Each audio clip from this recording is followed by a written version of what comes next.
Hoy! Justin! Umilis na si Elaine? Alam ba kung sino tumawag sa akin? Sino naman tatawag sa'yo? Isang publisher. Sabi nila, ipapublish daw nila ang nobela ko. Ang galing ko, ano? Nagbabasa pala ng nobela mo. Alam mo, yung publisher na yan, either cheap ang taste nun o niloloko ka lang. Papaniwala dyan. Sobra ka naman. Alam ko naman naiingit ka lang eh. Dahil sila, bibilhin nila ang masterpiece ko. Tapos ikaw, inalok ko sa'yo, ayun ngayon, nagsisisi ka. Alam mo, pakita mo muna sa akin na nakapublish yung nobela mo bago ka magyabang.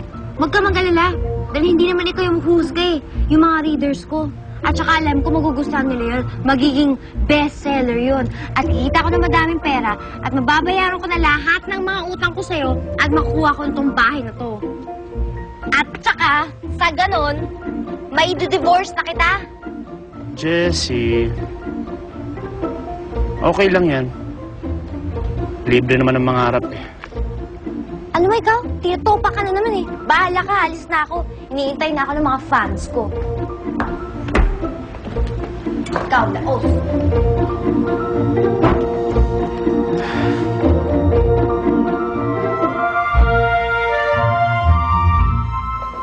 Miss Elaine, kakain na po tayo. No thanks. Wala akong gana. Sige po.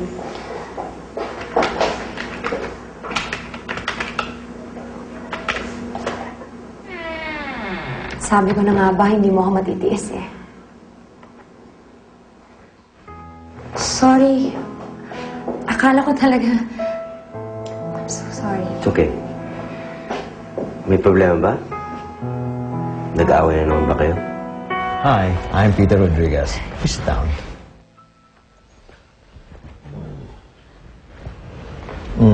Hindi mo yata suot ang iyong wedding ring.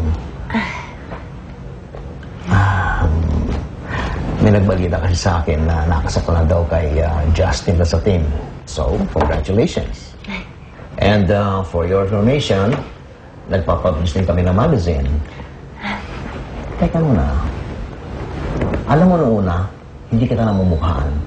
Kasi ang ganda-ganda mo sa kasal mo. Salamat po. Thank you again. Bale, kailan po ipapublish yung nobela ko? Ano yung day? Itong nobela? Opo.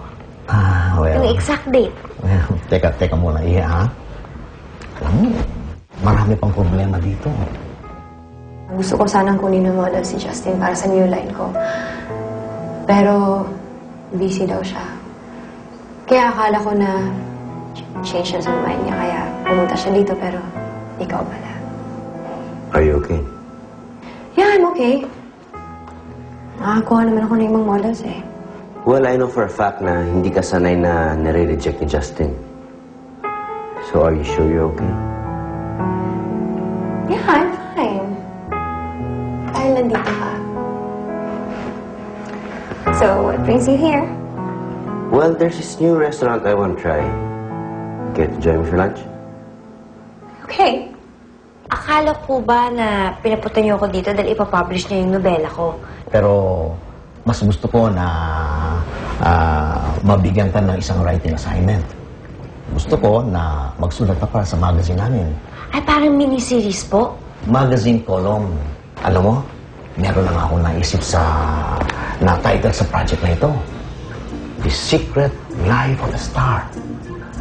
At isusulat mo lahat ng tungkol sa private life ni Justin Lasatin.